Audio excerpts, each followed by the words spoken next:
don't let imposter syndrome, people who are ahead of you, stop you from showing out now. Yeah. Because I think that's the new play.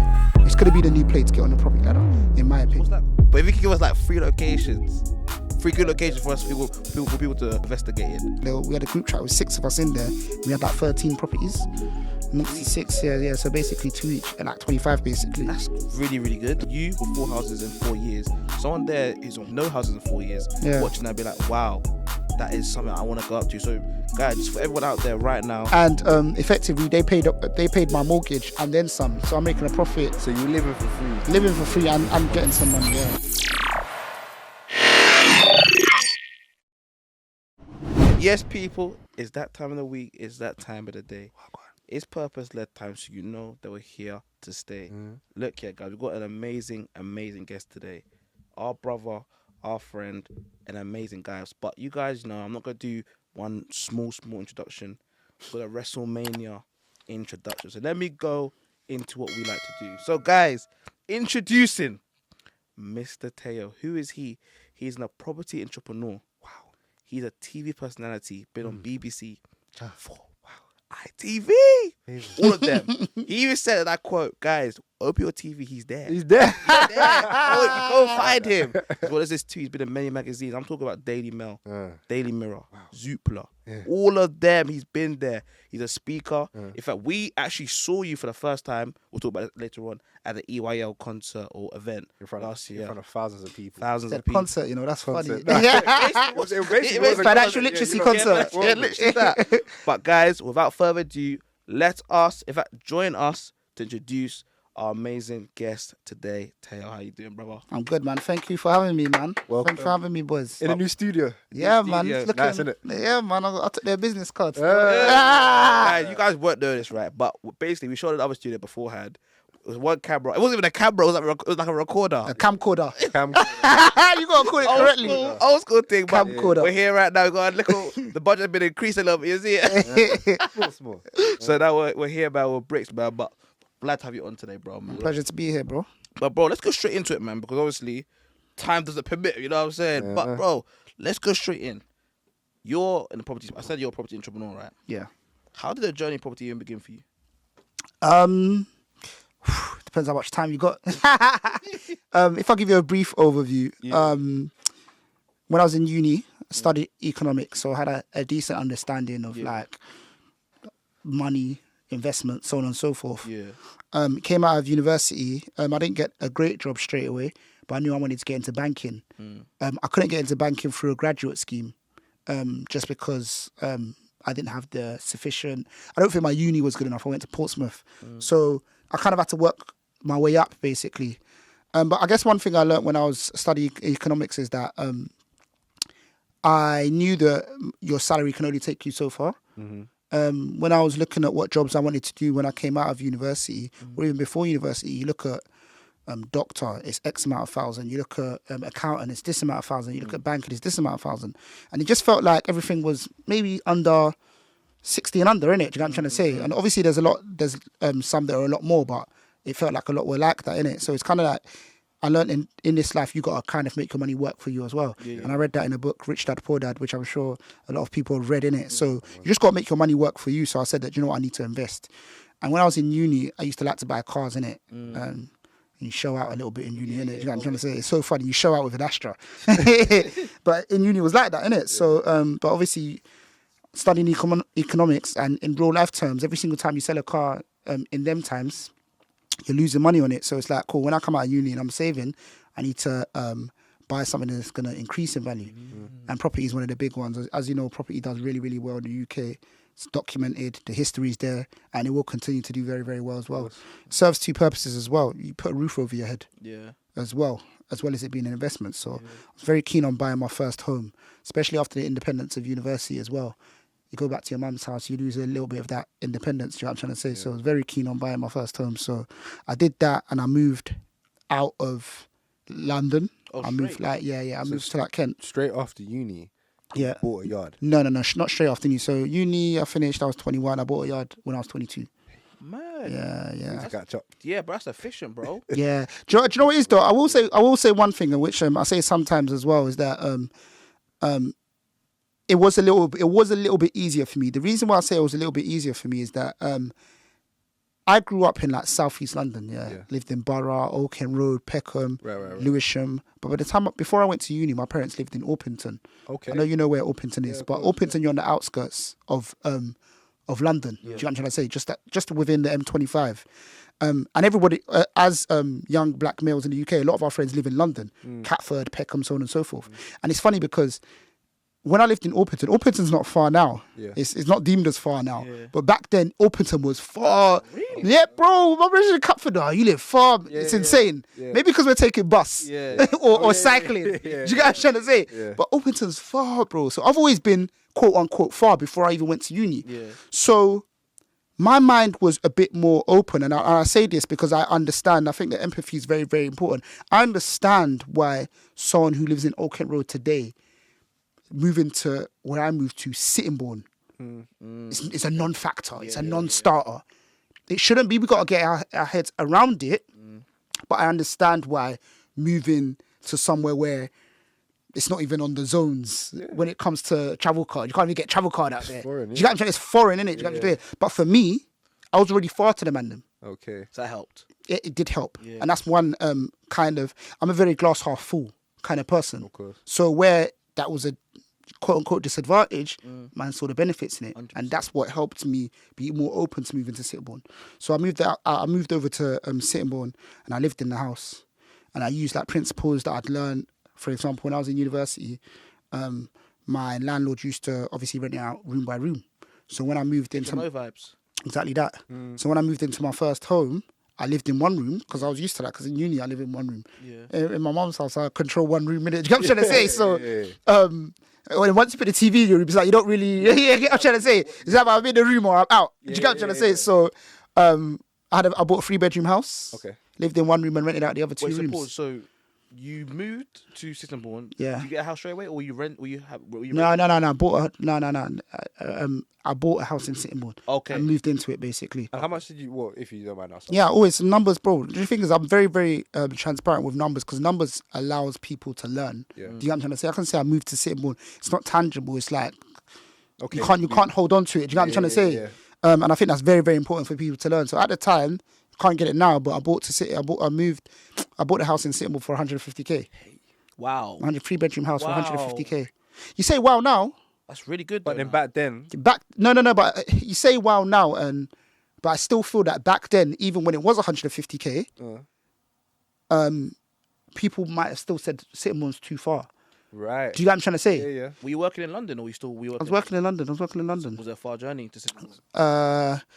I think it was like an hour and 10, hour and 20. That is not too bad. Yeah. That's kind of similar to what it is now. Yeah. And I was working a different. Yeah. I was working a lot of different jobs, so my journey's changed. Sometimes I get trained, sometimes I drive because it's just the A2. So at one point I was working at Santander in Bromley. Okay. So I just whizzed to Santander from Sittingbourne, which didn't take too long. Yeah. Then I moved to Santander in Dartford, which was a bit closer. Yeah, so just whizzed to. Bromley still can, innit? Exactly that, basically. Yeah. So. Yeah, man. So that's kind of what it was like. But yeah, I bought for 150,000. But I properties in that area, that similar property in that area probably now goes for about 280, 290, depending on the state of it. And at the time, a lot of people weren't hearing it. But I guess one thing that helped me as well is that I think it's very important to just learn from your experiences and things around you as well. And my thing is that I always say this, but at the time, I was seeing my friends' parents moving to Kent. Right. So that's 2 adults at the peak of their career with a combined income moving to Kent. So I'd predicted the trend. I'd predicted that if 2 adults are moving to Kent, where are the young people going to move? Like London's running out, do you know what I'm trying to say, for the average salary. So I had an inkling that people that are buying right now, on an average salary are generally moving to Kent or Essex. That is so interesting, bro. And you know what's so interesting? Me and John talk about this. You said a very key word there, predicting. Remember the EYL thing? You said something so powerful, bro. So basically, in around November last year now? Yeah, November, October, November now. I think it was beginning of November, yeah. Yeah, we went to an event, a financial concert. and Tips, in front of like 4,000 people, said a gem. And he said how like the best way for you to predict where housing is going to go to is to look at how governments are spending their money. So it's from early. You've been predicting things from early how the housing trend and the market trend is going to go. Yeah. How did you get that mindset? How do you adopt that mindset? In uni as well. Yeah, bro. That's young. I think it's once again you learn so many things from your experiences. I think it's a funny answer. It's how I think about things. Okay. It's how I argue with the man them. So I'm very like, do you really think that out of 1,000 people, only 3 people would blah blah blah blah? I'm very much so like that. Do you know what I'm trying to say? I kind of think of not just me, everyone, if that kind of makes sense. So how do I put that into context into what I'm saying? So things will happen. Do you know what I'm trying to say? What I mean by that is that, okay, look at the example that I gave. Private and public spending.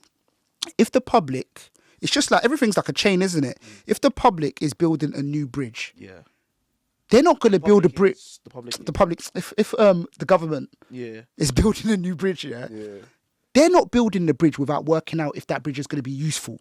Same way they're not building the bridge without working out if the bridge is going to be safe. So the safety is also linked to if it's going to be used and if it's going to bring revenue back into the country or whatever it may be. And wherever they've spent, they're looking for a return on their investment, and it's going to improve their area basically. Like Elizabeth line. Elizabeth line is a great one. Do you get what I'm trying to say? Elizabeth line has increased the value of so many properties, and it will continue to do so. And what you'll find is that private spending will follow. So if you go to Woolwich now, which is a station on the Elizabeth line, there's 2 sides of Woolwich. Of course. There's the new side and the old side. Do you get what I'm trying to say? And bro, eventually that old side is gonna come new as well, bro, because it's just prime real estate right now. Do you know what I mean? Yeah. And what I was trying to say, I just wanted to let you land there because I knew you were going to say something important. And what I was going to say also is the Elizabeth line for the people outside of London is basically a new train line that's been put into the middle of London. It goes from west to east and east to west. Yes, yeah. And then you're saying the properties along that line all along are increasing in value because of the fact that they're close to that line, which will take them into central London or the other side of London ASAP. Yeah, have increased in value from even since what they were doing plans. Even since plans. So it's the same thing in stocks. They say something like sell the news, basically. So, I know. What's the term? The buy the something, sell the news, or something like buy that. the rumour, sell the news. Yeah. Something like that. Sell the news. So, powerful. Yeah. So speculation is a very big thing. Speculation can sell on speculation, Yeah, bro. Do you know what I'm trying to say? Like, there was meant to be a theme park in Kent that was being built. Yeah. It hasn't happened, and we don't think it will happen, but it's increased the value of Kent, regardless. Do you know what I'm trying to say? Just like Croydon as well. There was supposed to be Westfield, yeah. But they're doing something now in Croydon, to be fair. They're always doing something in Croydon. Croydon, you need to wait until I've decided with Croydon. that gem that I dropped, Croydon, there's an asterisk. Croydon, you need to we need to wait until it's done, fam. No, for real. The council's got bust like twice, fam. I don't trust it no more, fam. But back to what I was saying though, bro, about Sittingbourne. So Sittingbourne, you moved. So okay, boom. Set the scene real quick. You moved to Alberton with your family. You're out of the way of the man them. So that kind of helped your mindset to be like, you know what, I'm out the way, but because I'm out the way, I can actually move to Sittingbourne and be calm with that. Yeah. Sittingbourne, 150k, and then you bought a 3-bed house, and that's where we are right now. Yeah. Please continue this scene, bro. So I guess from there, having that house in Sittingbourne, it just taught me a lot. I was renting out the rooms in the house.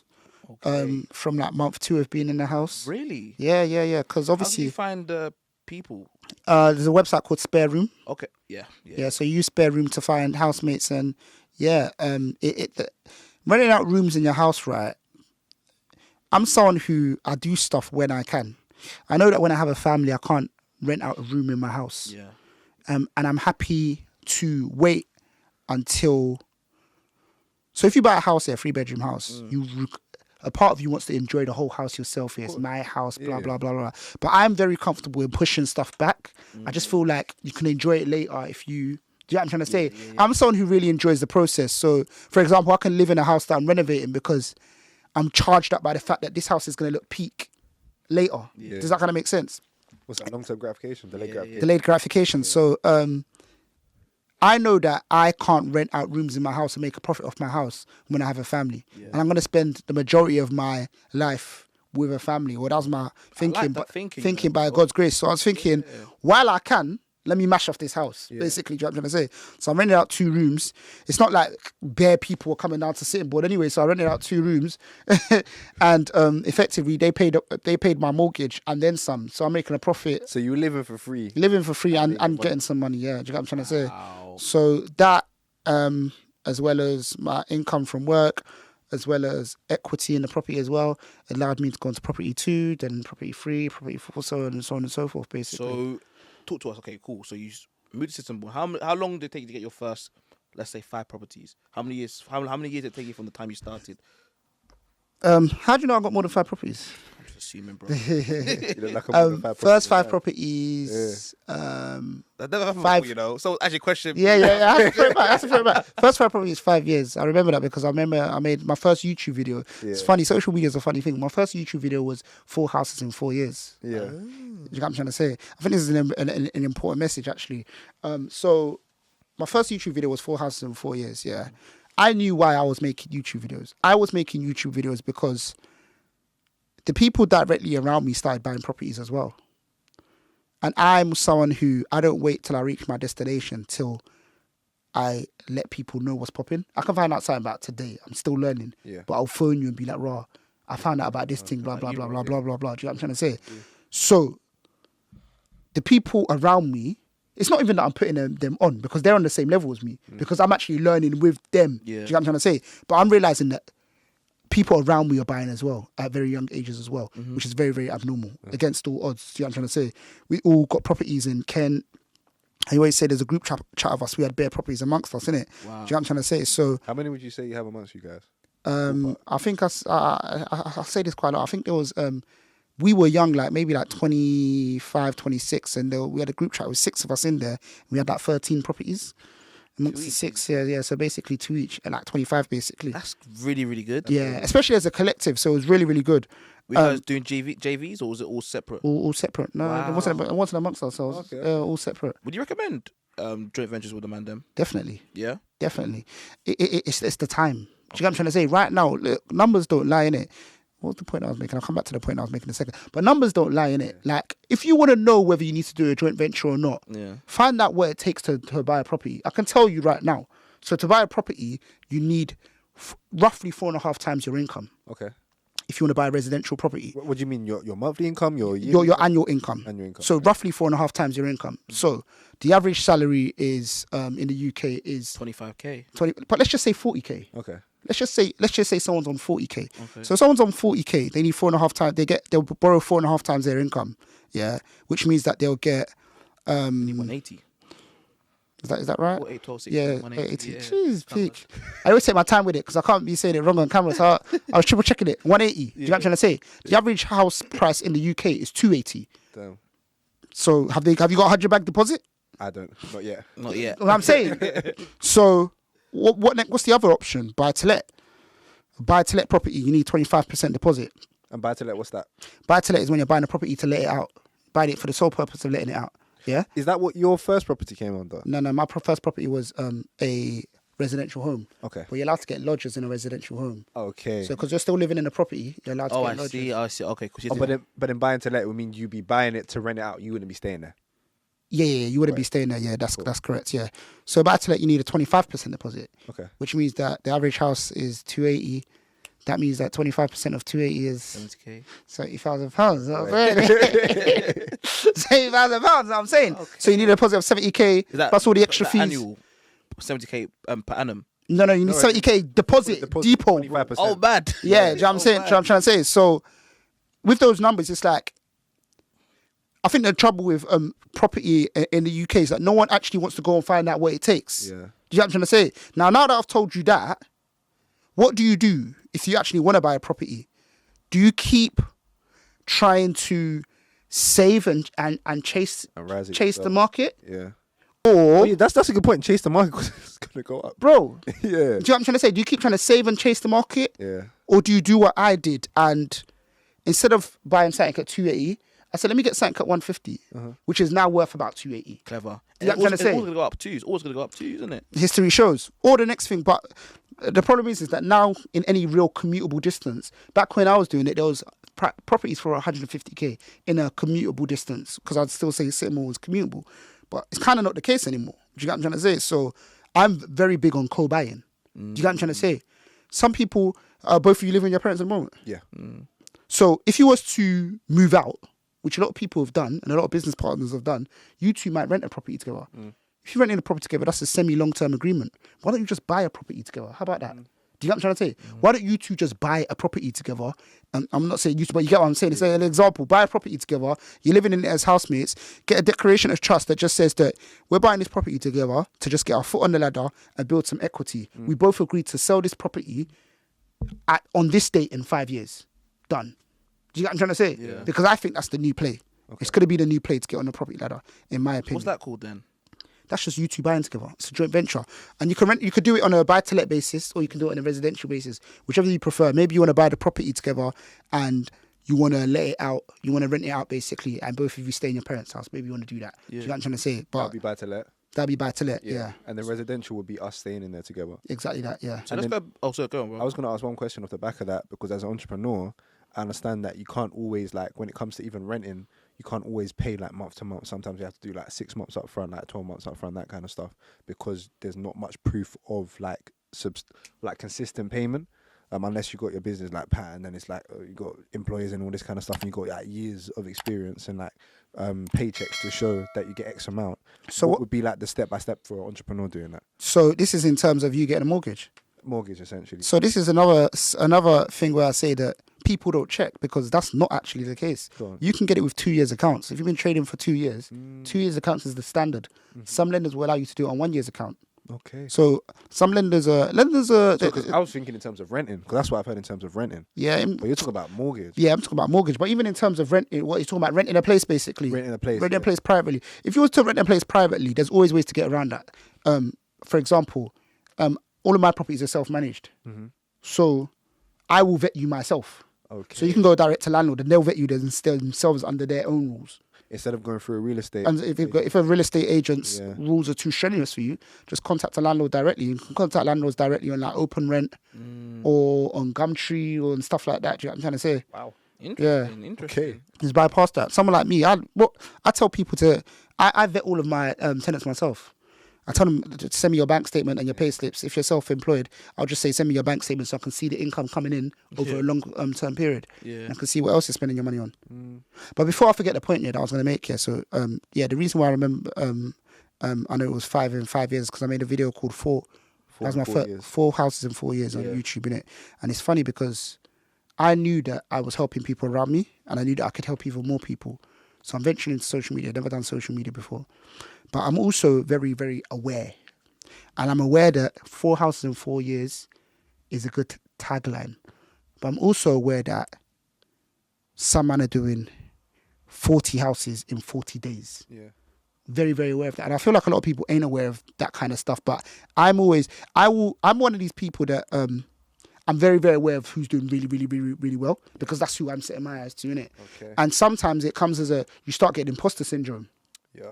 Because you know that man are doing 40 houses in 40 days. So what's my 4? So what's mine 4 in 4 years? Yeah. But I felt like at the time, it was just important. What is my purpose? And my purpose was to help people, innit? Do you know what I'm trying to say? And I felt that people could relate to me, even though it's 4 houses in 4 years. That's a lot to some people. It's nothing to some people. But I'm here for the people that not even that I'm here for the people that is something to them, but I'm here for the people that are going to tune into the content and can actually benefit from it. Do you know what I'm trying to say? So yeah, that was kind of how I got started. Did a YouTube video, shot on a flipping some little DJI camera, but yeah, man, and then that's how we got it started, man. That's the main thing. You just gotta get started, yeah, bro. And some people won't even have 1 house in 40 years. Yeah. They have to. They're looking at that and saying, "That's where I want to get to." Yeah. Thank you for showing me the way to. Yeah. 100%. And you know what? It's something I've learned on the journey as well. Yeah. I feel that you can learn off someone who's only got 2 houses in 20 years. Like I feel like some people can teach, and that's enough, basically, if that kind of makes sense. Some people have a way about them where people can actually learn off it. You know what I'm trying to say? Because a lot of us that make content, we're not reinventing the wheel. Of course. I'm not saying nothing that's not publicly available. Yeah. The internet's so vast. Yeah. Whatever anybody's saying is going to be available. Do you know what I'm trying to say? But what I did find along the journey, which is always a blessing to hear, is that people feel that they can learn a lot from when I speak or when my wife speaks. So yeah, that's a blessing. You're also powerful to me, bro. This shout out Grace. She says this to me. Even a 5-year-old can teach a 2-year-old. I'm not calling you a 5-year-old, of course. But what I'm saying to you is like, you, of course, people are doing 40 houses in 40 days, right? But you, with 4 houses in 4 years, someone there is on 1 house in a year, or 2 houses in 4 years, Yeah. or maybe even no houses in 4 years, Yeah. watching that and be like, wow, that is something I want to go up to. So, guys, just for everyone out there right now, first of all, just start. Bro just showed that. But also, don't let imposter syndrome, people who are ahead of you, stop you from showing out now. Why? Because someone out there who wants to be at your point needs to hear your voice. And your voice has value. So please share your voice because people need to hear that. I want to say that point there. It's also about proximity as well. Like your proximity to people who haven't got a house yet or who've got 1 house compared to the person who's got 40 yards. Yeah, true. Like, because you're much closer to where they are Yeah. than where the guy is getting 40 in 40 days. Yeah, no, absolutely. Because for him, that's minor. 40 days. Why don't you just get 1 in a day? Yeah. But you're saying, okay, it might take a little bit longer. Yeah, I'm a bit closer yeah. to where they are than where you are. Yeah, yeah. You're a bit more relatable. And that's a big reason why I started as well, because when I started, I felt like there wasn't anybody really teaching about property that much. And where they were, it was like, yeah, so we bought this house 400k cash, and it's like, bro, that's not my reality or anyone I know's reality. Yeah. Do you get what I'm trying to say? So let's bring something in that's someone's reality, basically. And there's something I always say as well, which is don't be afraid to teach and don't be afraid to learn. Do you get what I'm trying to say? I make content all the time for investors, for home movers, for first-time buyers. And like sometimes I got a Telegram group chat, and sometimes in my Telegram group chat, I'll say that someone who completed what I mean by they legally got their first home yesterday, first-time buyer, yeah, they may be the expert in this group right now, not me. Oh yeah, that's why it's important to make content at different points of the journey. Yeah. Because even at step 1, like if you recorded that you got your first house, oh, this is me, got my first house, I'm gassed, this is how I did it, this is how many tenants I have in here, and this is how it is, like this is how I went through the whole process, this is how much I have to put down, you can still teach people how to get there even when you're at your 40 yards. Yeah, Because absolutely. they'll be able to go back to and refer to that, even though it's a bit, you know what I'm saying, a bit dated. It's still the basics of the situation of you got your first yard. That's good. I like that a lot, you know. And guys, what bro just said there, just document the journey, man. Just start. I want to ask you a question, bro. I want to answer this question very quickly before I go to the next point. So obviously, you said that you got 4 houses in 4 years. How many at your peak or now? Let's say now, actually. How many properties do you say you have now? Just a quick answer before I move to the next one, because I've got a question which links onto this one here. It's so weird because I always got to count it. Oh, mad. Yeah, well, it's not mad like that. It's not mad like that. It's not even a mad. It's not even far over 4. First say Barcelona. How many you got, bro? Dubai. Got Barcelona. You're not messing me up.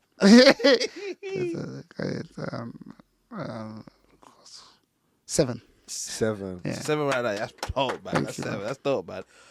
So you have 7 properties right now. That is obviously a very, very big high, having 7 properties. Now I want to talk to you about the lows.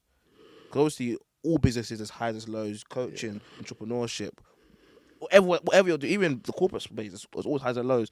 What's the biggest low you've had in this journey of property, and how do you deal with that? Gosh.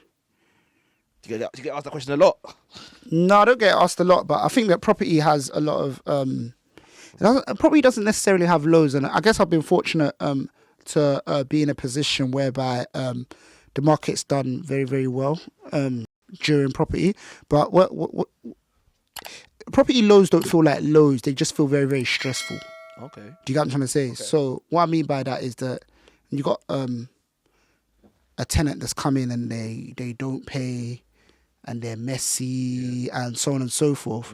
It's very, very stressful. Do you get what I'm trying to say? It doesn't necessarily feel like a low. It doesn't feel like a dark place. Yeah. But it's long, fam. Yeah. Do you get what I'm trying to say? How did you kick someone out before? So one time I had lodgers. Yeah. I had to get someone out. Getting someone out while you're a lodger is very, very easy because you're still in the house, so it's still your house basically. And I had to get her out because she's living with me and she was just too messy. Right. So I told her that my uncle's coming from Nigeria to live with me. So you gotta go. That's what I wanted to do. But that was still my home, innit? Living in my home.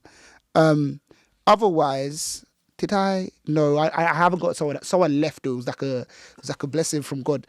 The woman was just like, she was just messing me around like in so many different ways. How do I put it? I don't even know how to put it.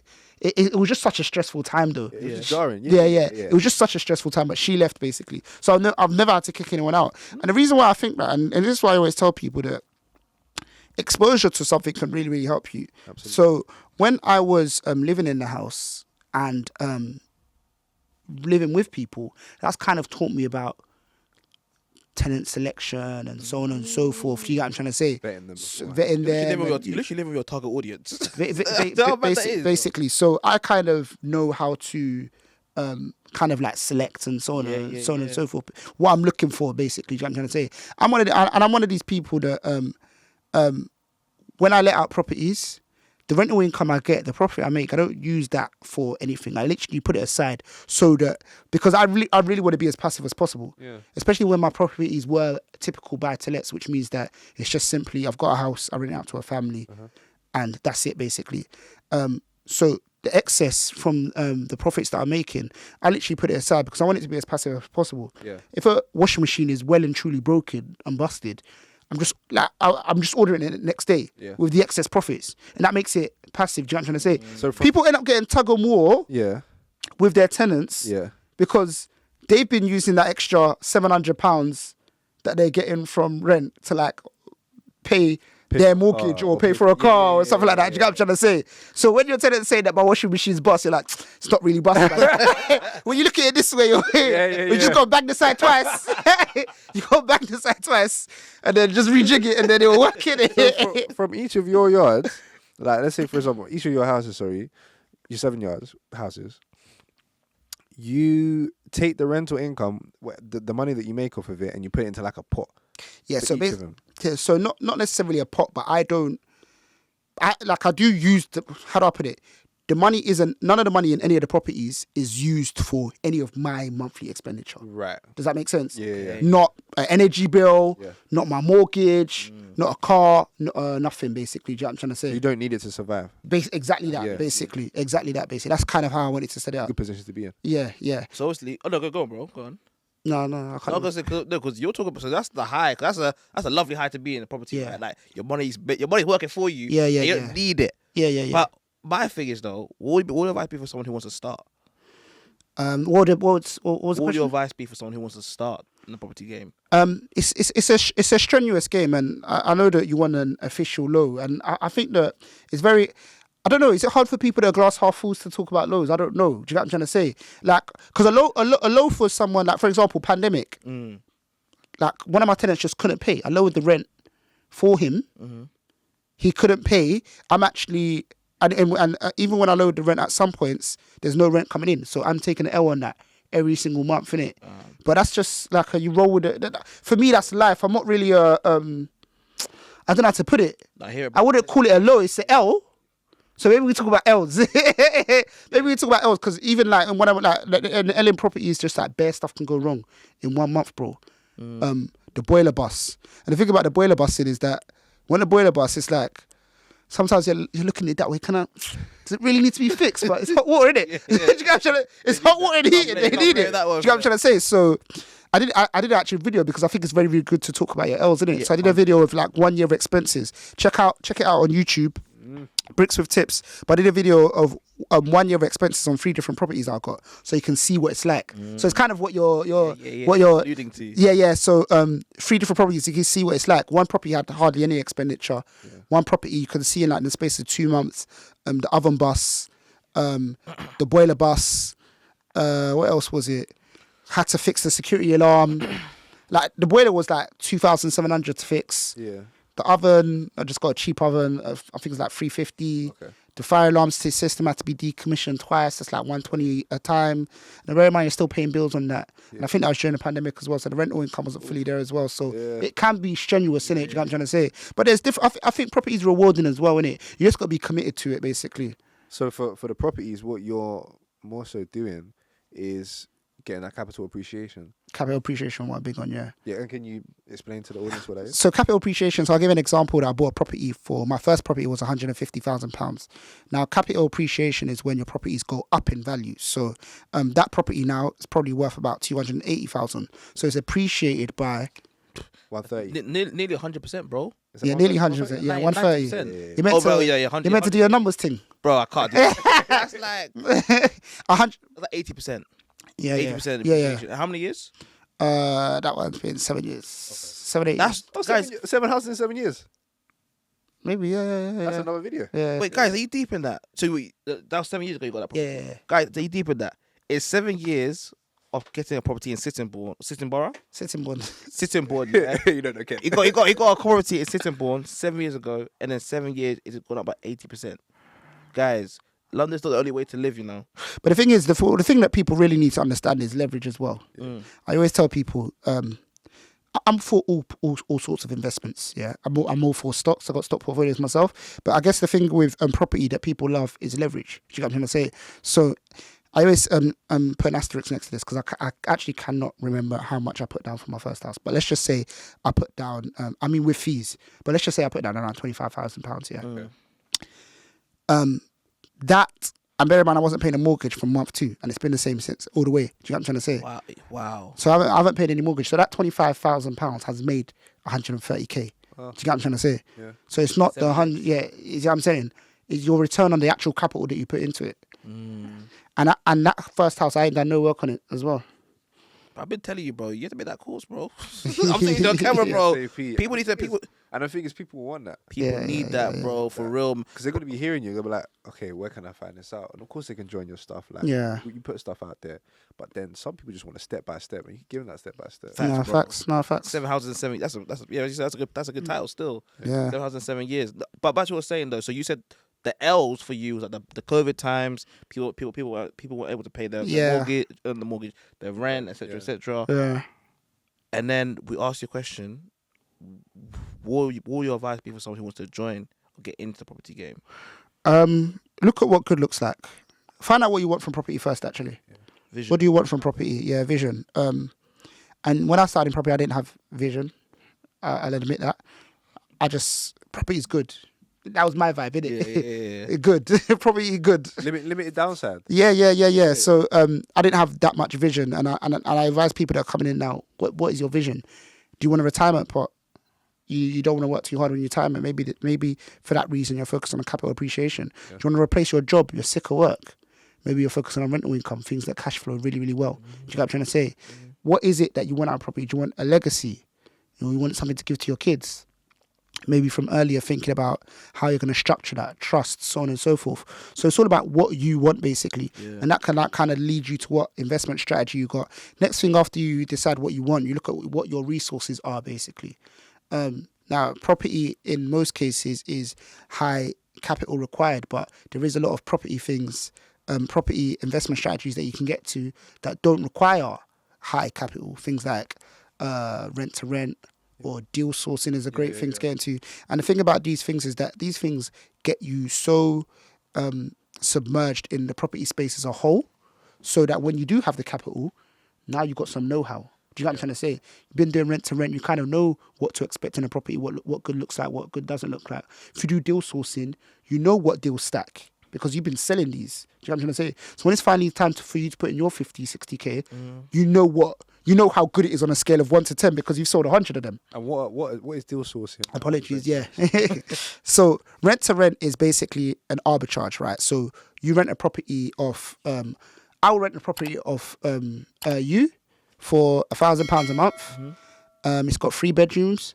I know that I can rent out those 3 bedrooms for £700 each, basically. And you're happy with £1,000 a month. It's a very simple example. So I'll rent one room out to you, £700 a month, one room out to someone else, one room out to someone else. So I'm making £2,100 off that, basically. Now, when it comes to property,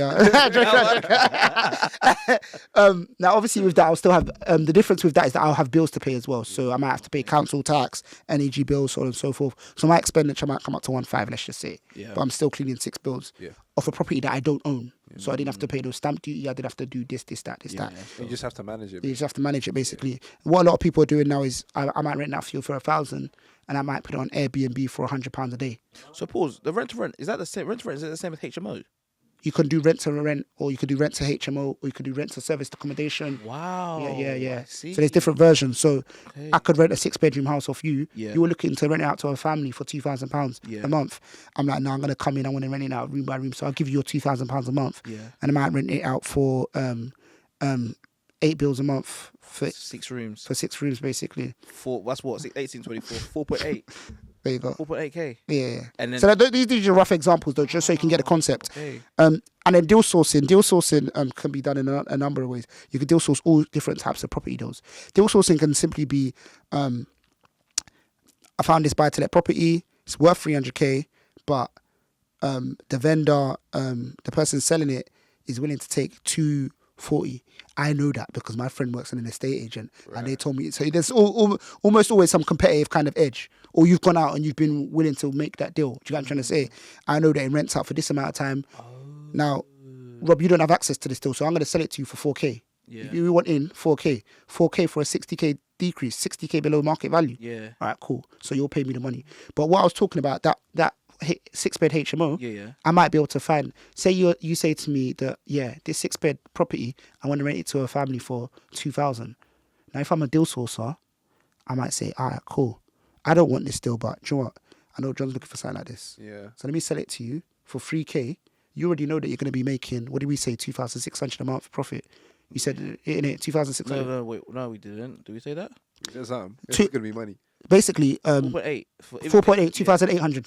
And then so it'll be 2.8. Yeah, 2,800. So you know you're going to be making 2,800 a month. So when I say that, before bills, but you get my gist, innit? Yeah. So when I said I'm going to sell it to you for 4k, you're like, I'll break even in 3 months. Yeah, So that's yeah, fine.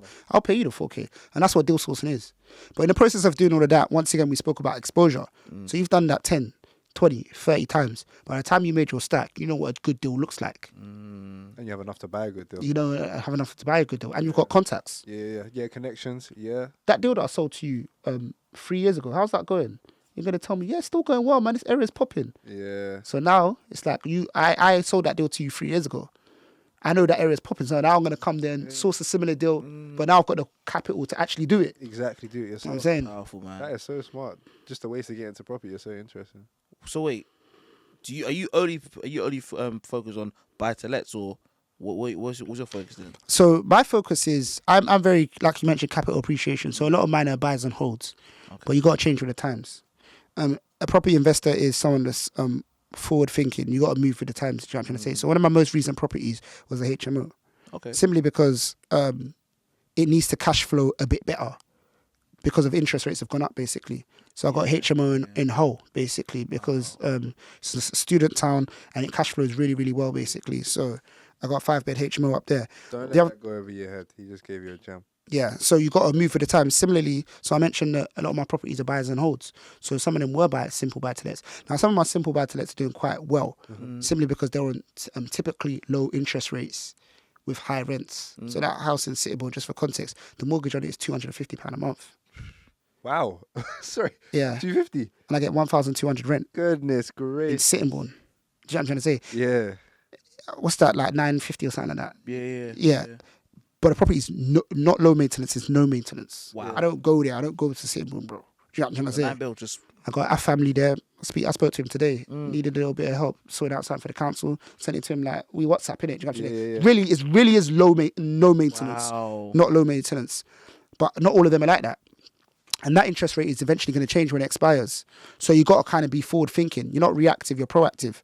So a couple of our properties, I changed them to Airbnbs. Basically, the sick thing about property is that it serves a purpose. Yeah. So you can always change it. It's something that people are always going to need. So I changed one of mine just 2 months ago, bro. And it's been going crazy. Like I changed one of mine in Kent as well to an Airbnb. A lot of people think you can't do Airbnb in Kent. Big up Dammy Property Lifestyle. Come on. Oh yeah. Real SA man in Kent. Yeah. That's his accommodation. service accommodation. Service accommodation. So like Airbnb, Booking.com. So I put one of mine on like 2 months ago, bro. It's been going crazy. I've had people, like you think you would work in Kent, but I've had people from Singapore come. A lady just left from Abuja. There's someone coming from Russia. He's staying for 2 weeks. Straight after that, I got someone coming from Hong Kong. He's already booked a month. Do you get what I'm trying to say? Is that like something around your area? I have no idea. I'm gonna keep it a buck with you. I don't know what the demand is. Working. I don't know what the demand is. Working. The thing is, tourism, like sometimes people might say that it's weird. Like the thing is, everyone's gonna have a need. Obviously, you know the areas that I'm talking about quite well, innit? Like someone might send me a postcode in like Swanley and say, "How far is your property from here?" I tell him how far. He just books it. Yeah. I've no idea what he wanted to do in Swanley. Yeah. it's not my business. It's your business. Yeah. I mean, like one of them in I've got a few service accommodations in London as well. And those ones are a bit self-explanatory. Yeah, of course. A lot of tourism and so on and so forth. Some of the people that book the ones in Gravesend, they're going to London as well. But London's very self-explanatory. But I think what that's testament to is that it's not up to you to tell you to test the market, listen to the numbers and listen to the market. It's not up to you to say what's popping and what's not, basically. Like, see what it's saying out there. But yeah. So go on. So yeah, that's what I was just going to say. Like, you've got a home, you can repurpose it to earn more.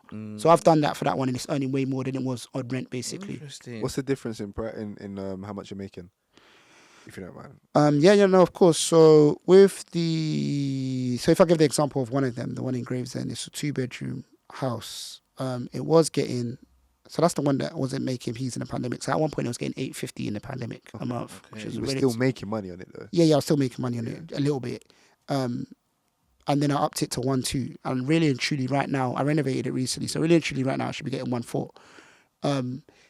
If you get bitty bookings, like 5 days here, 6 days there on Airbnb, it will generally fill out the month. So you might make about 3 bags. But the thing is, if you get a month booking, depending on what month it is as well, because obviously something's more expensive. Yeah. So I got a month booking straight, which was 3,500 for the month. So In where? In Gravesend? Yeah. You were saying it before, and it was 1.4. Yeah. So the market rate is 1.4. I never even got 1.4. I was getting 1.2. Yeah. So you're getting 1.8 extra now. Basically, yeah. That even leads me on to my next question, because I was going to ask you, for you, because you're very much in the property game, what do you say the next market trends are for property? Service accommodation is definitely a trend right now. Mm-hmm. Definitely. And the good thing is that you can do rent to service accommodation. So I wouldn't buy a property for service accommodation. Yeah. No, so even what we're just saying now, bro, yeah, for you, because we're just speaking about service accommodations, Airbnbs, what would you say are the big opportunities in the market going forward for property? I think service accommodation is hot right now. Okay. I don't think it's always going to be like that, because they're going to put a lot of regulation on it. So a lot of people are getting into it right now. Yeah. And with service accommodation, I wouldn't personally buy a property for service accommodation. Just like with my old properties, I just repurposed them for service accommodation. Yeah. Going forward, you don't actually need to buy a property for service accommodation. You could be tactical and rent one, like we were mentioning before, and then turn it into a service accommodation. You'll get up and running a lot quicker. Yeah. And there's lower barriers to entry money-wise, basically. Yeah. So you might be able to do it with under 10,000. Whereas if you was to buy a service accommodation property, you might be looking at 100K because of the money that you got to put down. Wow. Would you say there's any other big opportunities in the market? Yeah, I think deal sources. I think the property market always brings opportunities, even when it's on a downturn. Do you know what I'm trying to say? Property investors are problem solvers. So there's always a problem to solve, wherever that may be. And even if house prices are going down, if we can get a property cheaper, even when house prices are going down, there's always that opportunity there. And for the people, yeah, bro, there's a cheeky one. Nate, I don't know if we could do this, right? But if you could give us like 3 good locations for us people to investigate in. Okay, I'm a big fan of Kent. Okay. Let me say Kent and Essex. Let me bundle that into one. Okay. Reason why I'm a big fan of Kent and Essex is because they're commutable from London. Yep. I like the outskirts of Manchester. I think Manchester's a great city. Okay. But Manchester's quite expensive, so you might want to look at Oldham, Middleton, Ashton-under-Lyne. And then 3, I don't know. I'm going further up north, innit? Oh, really? Yeah. Further up north. Maybe like, okay, got one in Hull recently. I like Hull because it's got a really good, out of the ones that are relatively cheap up there, Hull's, like when you come out of the station, the like shopping centre is like nice in comparison to a lot of the areas out there. And the university population is growing as well. Okay. So if you wanted to do student lets out there, it's growing quite significantly out there. So I'm there's that surprised you demand. didn't say anything in the Midlands, bro. Ain't Manchester Midlands? No, that's northeast. No, that's northeast, bro. Nottingham is good as well. I was thinking. Is that Midlands, bro. yeah? Yeah, that's Midlands. Bro, I know the HS2, obviously, I know they say, what do you guys say about speculation? Speculation sells. HS2, what's going to happen with that? Because obviously Liverpool 2 apparently got the high speed 2, a high speed train. That train. A lot of growth as a result of HS2 has already happened. It's already happened. Like Birmingham flew up. Yep. From where to where? It goes far, fam. Oh, he's already doing it. Like, they've already got it. I don't think it's. It hasn't no, started. it hasn't It's started. about to start going to. You know, UK construction's a madness, though. Oh yeah, of course. Yeah. Oh, that's interesting. Last but not least, here, obviously, what the times are right now. But we want to ask, obviously, purpose ain't just about ain't just about business. Also about family, legacy. How do you balance, or how do you balance family and also business? I think that a lot of it is you work collaboratively with your, in my case, my wife, in it. You know what I'm trying to say? And I lean on her, she leans on me in it. And I think so long as you both got the same goals, the same drives, you know what I'm trying to say, that allows it to happen. I always give the example that when I first started TV, I was hardly home. Do you know what I'm trying to say? Not only was my wife pregnant and then had my first child, she also added another property to our portfolio during that period. She handled everything because I was away. Do you know what I'm trying to say? So there's... How's that like? Huh? That must have been tough. Yeah, it was tough. It was tough, man. But you got someone who, when I come home from being away for 4 or 5 days, you ain't got someone who has got their head down and like, this is stressful. This is... And those things matter, innit? Because if it's tough for her, innit? But if she shows it, it makes my job tougher as well. Do you know what I'm trying to say? Yeah. But we're both aware about that because it's tough for me as well when I'm on these journeys, innit? So you're strong for each other is probably what I'm trying to say. I love Big that. up, Which your is wife, really, really man. good. Big up Mrs. Brickzwithtipz. Yeah, big up Antoinette, man. Big up all the time. That's beautiful, man. For real. So for people, okay, one last thing, yeah, for people who are on the journey with a partner, whatever, especially the property, let's say entrepreneurship in general. I know John's laughing in his head right now, fam. What would be your big? He loves love.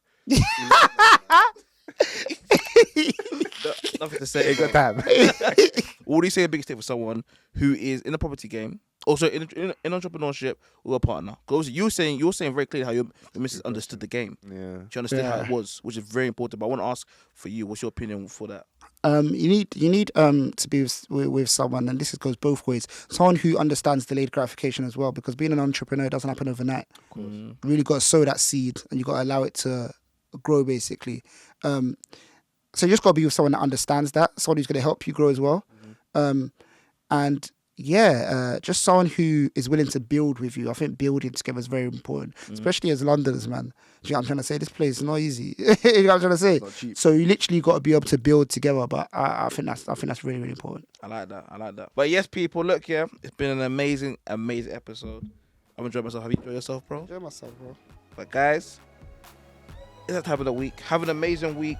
Apply the tips. Bro just gave you gems. He told you one about strategy in terms of where to go and invest in the property. He said go follow the trends of government spending, public spending. He gave you 3 locations where to go to find property. He gave you gems about service accommodations. Guys, if you don't do anything after this episode, you're sleeping, man. You're sleeping. But guys, have an amazing day.